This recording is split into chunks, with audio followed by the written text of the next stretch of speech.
Hey on IG, what's up, guys, gal, knowing her worth. I know that's right. Hey, like that name. Hey, how y'all doing? Parker, Ronald Parker, what's up? Y'all, my first one's in. I'm still waiting on people to come on live on YouTube as well because I'm live on YouTube and I'm live on IG tonight. And the topic tonight, well, for my review, for my TV review is Good Girls. So if you are a fan of Good Girls, or if you watch Good Girls, or have considered watching Good Girls, we about to get into it. We about to get right into it. Hey everybody up on the YouTube on YT. I got y'all on IG tonight. I got y'all on YouTube tonight. Everybody please come on in. Let me just inbox my son real quick. Tell him to turn down the darn game. Turn down the TV. They in there screaming and yelling, you know. NBA playoffs, you already know. And I can hear the TV loud as I don't know what to my right. But yeah, everybody come on in. Please hit the like button. We are going to be discussing Good Girls. Now, I am a little bit behind. As a matter of fact, on Good Girls, I think it's only like, I want to say 2 episodes left in the season. So I've been a little slacking. But anyway, we're going to discuss 3 episodes tonight. I'm going to try to cram them in to make the video not so long. But again, we're about to get into it, so I hope y'all got time tonight. But anyway, make sure y'all click the like button again. Make sure y'all share the live. Instagram, IG, Twitter. I forgot to post on Twitter. Should I do it now? I don't even know if I'm logged in. Hey, God bless you too. Thank you. We all need those heavenly blessings. Everybody do. So, anybody who wants to comment in the chat on the Good Girls TV show, if you've been watching it, if you've been following it, please feel free to comment, put your thoughts in the chat, of course. I'm going to go ahead and share this on my Twitter. I don't know how I forgot about Twitter. I shared it everywhere else. Now, y'all know I'm on Twitter. I'm on IG. I'm on Facebook. So make sure if you're on IG, make sure you please follow me on YouTube as well, and on Facebook and on Twitter. They're all under the same names. Almost. Tanya Primetime TV. Let's see, Twitter. And then those of y'all who don't know already, me and my sister, we started a collaboration channel. It is called The Hood Table. Let's type in this in real quick. DA space Hood, HOOD space Table, TABLE. So make sure you guys hit that. Here we go. Make sure you guys hit that channel up on YouTube. Also, that's on IG. That's on Twitter. That's on Facebook. We all over the place on Tanya's Primetime TV and The Hood Table. The Hood Table is more of a laid back, it's not quite like this channel. On this channel, I try to keep it good. I try to keep it clean. I try to keep it grown. You know what I'm saying? We can veer off a little bit on this channel, but this channel is just mainly for my reviews, and commentary. Over there on the Hood Table, you don't never know what we gonna end up talking about. But anyway, make sure y'all go subscribe to the Hood Table, IG, YouTube, Facebook, and Twitter. Thank you very kindly. What's up, Can? What's up, Candace? How you doing? Hey girl, we're going to be talking about Good Girls tonight. I'm about to jump right into this because, again, as I said, I'm a little bit behind. So I'm going to try to merge these last few episodes into one wonderful live. So for y'all who's been tuning in to Good Girls, again, let me know what you thought about the last few shows, especially this last one. As far as like season 2, we're on season 2. It was episodes 8, 9, and 10. Season 8 was called, I'm sorry, episode 8 was called Thelma and Louise. And I am doing wonderful, Candace. Thank you for asking. Did you go to Cinco de Mayo last weekend? I didn't go. I was too tired. You know I worked all weekend. Shoot, you saw me at work. I was too tired. And then I heard they was up there fighting and acting a doggone fool. Some girl got jumped by like 20 people, dudes and girls. I posted it on my Tanya's Prime Time Facebook and on the Hood Table. I posted it on both of those on Facebook. She the girl lucky she got away, but there's rugrats over here. But anyway, everywhere somebody gotta be ghetto. But hopefully she'll be alright. I really do hope the little girl be alright. But yeah, we saw an episode 8, which was titled Thelma and Louise. They show that's where they kind of start showing a little bit of the past between Beth, Ruby, and what's her name? Beth, Ruby, and Annie. And Beth and Annie are sisters. Beth is the oldest. Annie, she's it's only 2 of them, 2 siblings. And then they have Ruby. And they show kind of like, down the line of how they actually met, which I really like because we really haven't seen that. We didn't really see that in season 1. And finally, in season 2, they showed us a little bit of the past. Because I've always wondered, haven't y'all always wondered, how these ladies hooked up? How these 2 white ladies from the suburbs hook up with this black lady on the other side of town. They all end up doing all these crimes together and best friends. So we took a look back down memory lane, and it was mainly caused by Ruby because, Detective Agent Turner, he has been on her tail trying to get her to turn in Beth, trying to get her to give him any kind of information, any kind of proof of her criminal activity. And so, she contemplated it when Beth's daughter went missing. And everybody was looking for Beth's little girl. Ruby, instead of helping everybody look for Beth's little girl, ended up going through all of her stuff, her closets, her drawers, and everything, trying to look for some kind of proof to hand over to, the Agent Turner. She found it. She found the book club calendar. And anytime Beth refers to book club, that does not mean book club. That is basically the schedule for all they drops, all they runs, they pickups, they deliveries, for anything that they're doing with Rio, like the pills, the illegal pills, the harder drugs, the money laundering, anything any kind of work that he has, any kind of work that they need. That's what the book club schedule is for. So she found the book club calendar and she took it home with her. But in that meantime, she was considering should I hand it over? Should I not hand it over? They threatened me. They threatened to take my kids. They threatened to put my husband in jail. He is a police officer. Keep in mind, her husband Stan is a police officer and he has been committing criminal activity as well. But they don't know, they don't have hard proof of that yet. So she's sitting there contemplating and thinking, and I was like, is she going to turn him in? Is she going to turn him in? I mean, I can't believe she's going to turn, her bestie in. Yes, Candace, you need to check it out. It is good. It's good. And if you check it out, you can watch season 1 on, is it Netflix? I think it's Netflix. Is it Netflix? Or is it Hulu? I think it's Netflix. I think it's Netflix. But yeah, you can check out season 1, and for those of y'all who have cable or whatever, you can check out season 1 and then you can catch up, with season 2, even though it's about to end. But it is definitely truly worth the watch. I be telling y'all that every time I review this show. It is definitely worth the watch. Just picture, like I say, what's that show? What's that movie, Set It Off? With Jada and all them. And Queen Latifah.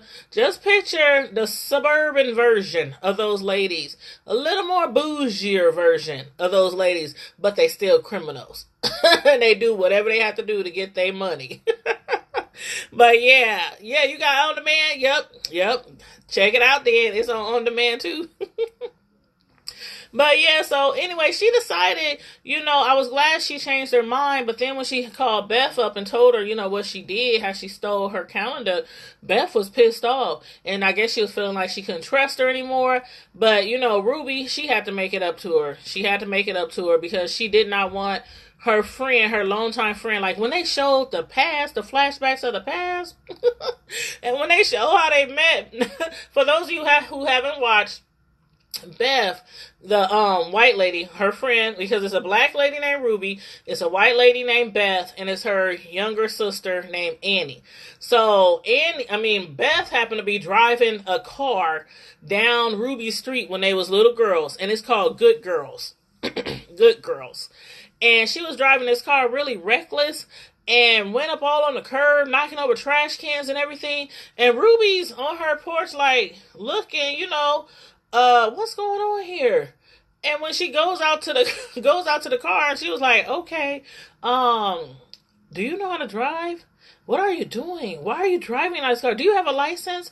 And the girl, which was Beth at the time, she had her little sister Annie in the car. Now y'all know how Annie is. Annie has always been kind of like, her and Beth are kind of like opposites. Beth is like picking up the kids, driving the kids to all their sport events, making cookies and cupcakes and for all the kids events, and just a happy old married, homebody, housewife. On the other hand, we have her sister who be doing drugs. She be drinking. She's not the best parent out there, even though she really loves her daughter. She tries to do the best she can. But anywho, she's in the car, little Annie in the car smoking a cigarette, looking like she's all of 8 years old, smoking a cigarette. And Beth was driving or trying to drive. And Ruby, that's how they became friends, because Ruby walked out to the car. What is you doing? Do you know how to drive? Oh my God. And she was like, well, we have to go to the store because my mom, I guess their mom was laid up in bed doing God knows what. I think their mom used to be on drugs or something. She was like, yeah, she's in bed, and that's where she usually stays in bed all the time. So Ruby volunteered, didn't know these girls from Adam, didn't know these sisters from Adam, volunteered to drive them to the store because she knew how to drive from her uncle teaching her. And that's how they became friends, and they've been friends ever since. So just gave y'all a little background. So Ruby's husband, when he got called down by Agent Turner, because Agent Turner is convinced that he stole the pen cap out of the room where they keep all the evidence room. What had happened was Beth, Ruby, and Annie, when they did their first crime, their first robbery, there was a pen and they was using it to write something. And Beth, she put the pen, you know how you put a pen in your mouth and you pull off the cap with your mouth? So it had, DNA on it. And the cops found it because they dropped it when they hastily left the crime scene. So they had it in the investigation room, and Ruby had to break down and tell her husband Stan about it, even though he's a cop.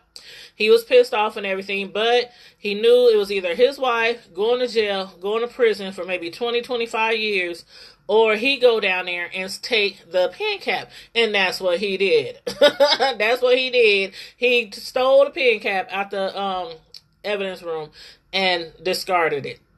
So therefore, they didn't have the DNA to, set up to get the ladies and prove that they had did the robbery. So anyway, they knew that he still did it. So Agent Turner called him down there for the lie detector test.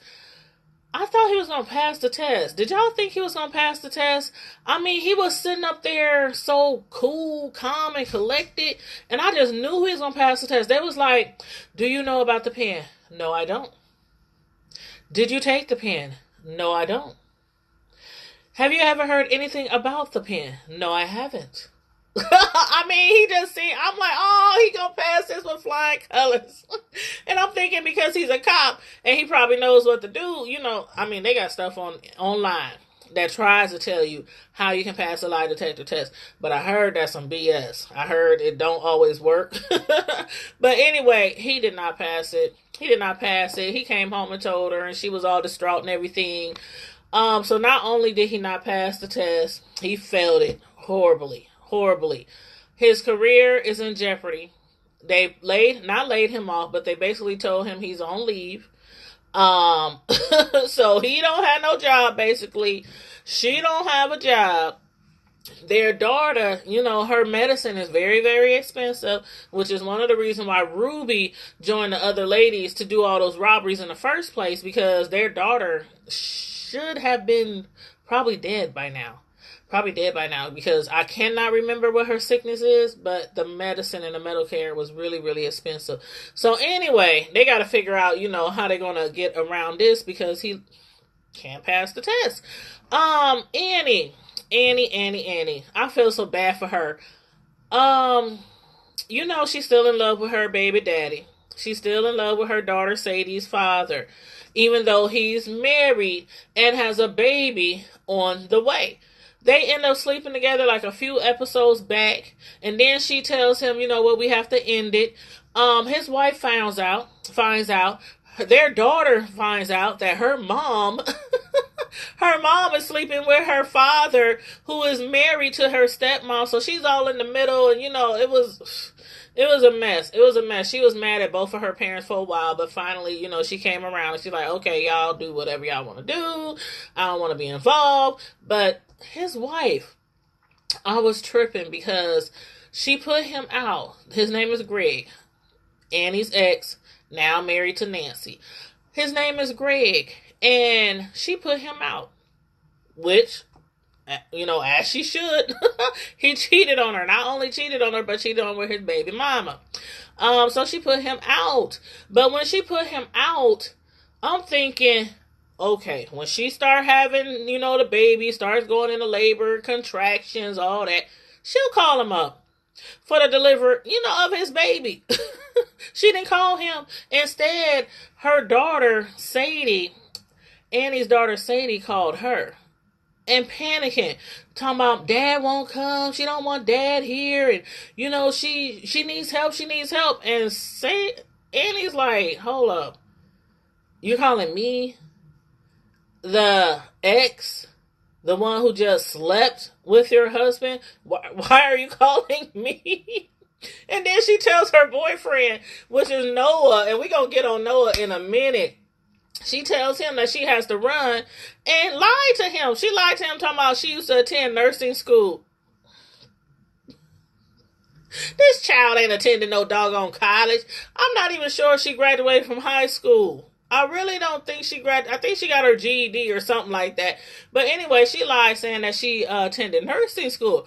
So they rush over there, and the boyfriend, which is her boss, at the grocery store, he's up there, like, why is she in a pool? And they're like, oh, that's what bougie rich people do. They have their babies at home in the pool. Anyway, the lady is like trying to get her to help, and she has no idea what to do. She has no idea. They got this lady in this big pool, y'all. This big old pool, not like a baby pool, but a little bit bigger. And the pregnant lady is in there. Annie's, ex's wife, and she's in there screaming and crying to my, why you here? I hate you. I can't stand you. You slept with my man, whoop. And she's trying to get her to calm down. Check this out. I was so disgusted. I was like literally so disgusted. What happened next was Annie, she's trying to calm her down. The other lady there, the nurse, is trying to help her breathe and all this kind of stuff. The boyfriend is standing to the side like, ooh, what's that in the pool? I mean, y'all, if y'all had babies before, y'all know. When y'all pushing that baby to come out, 9 times out of 10, something else coming out from other places. So just picture that.